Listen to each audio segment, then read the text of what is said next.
সাল্লাল্লাহু আলাইহি ওয়াসাল্লামের জীবনীকে আমি 5 ভাগে ভাগ করেছি। কয় ভাগে বলেন? 5 ভাগে। প্রথম হচ্ছে আমার রাসূলের জন্ম মিলাদ, নবী সাল্লাল্লাহু আলাইহি ওয়াসাল্লাম। আচ্ছা, কেউ যদি রাসূল সাল্লাল্লাহু আলাইহি ওয়াসাল্লামের জন্মকে অস্বীকার করে সে কি মুসলমান না? এই জন্য আমরা অনেক ক্ষেত্রে মনে করি মিলাদ হচ্ছে ইয়া নবী সালাম আলাইকা ইয়া রাসূল না। মিলাদ হচ্ছে, মিলাদ শব্দের অর্থ হচ্ছে জন্ম।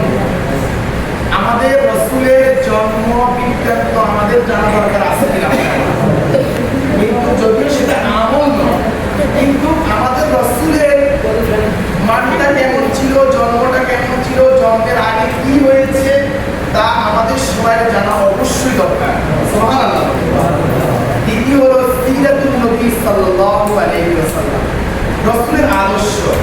রাসূল কি করেছে, উম্মতদের জন্য কি বলেছে, উম্মতরা কি কাজ করবে, রাসূলের সেই আদর্শ মানে সিরাত। সুবহানাল্লাহ।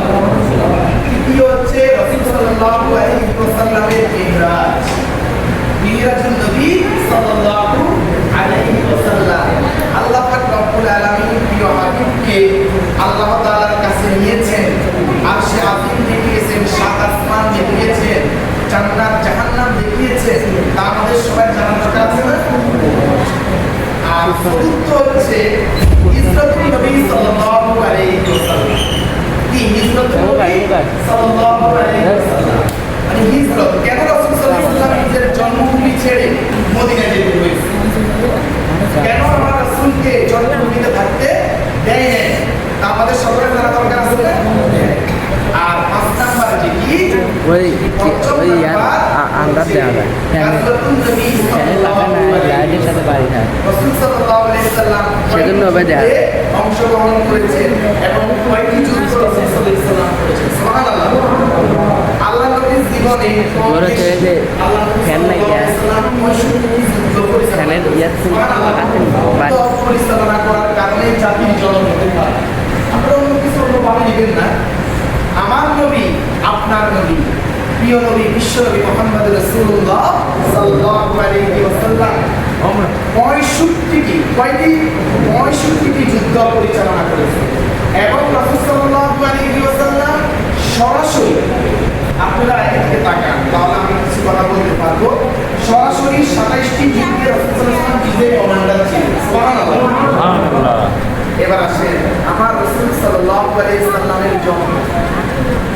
প্রিয় নবী সাল্লাল্লাহু আলাইহি ওয়াসাল্লামের জন্ম পিতা আদম আলাইহিস সালামের, পিতা আদম আলাইহিস সালাম আসার পরে 9313 বছর পরে আল্লাহ নবী পৃথিবীতে এসেছেন। সুবহানাল্লাহ।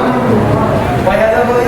9313 বছর পর আল্লাহ নবী পৃথিবীতে এসেছেন।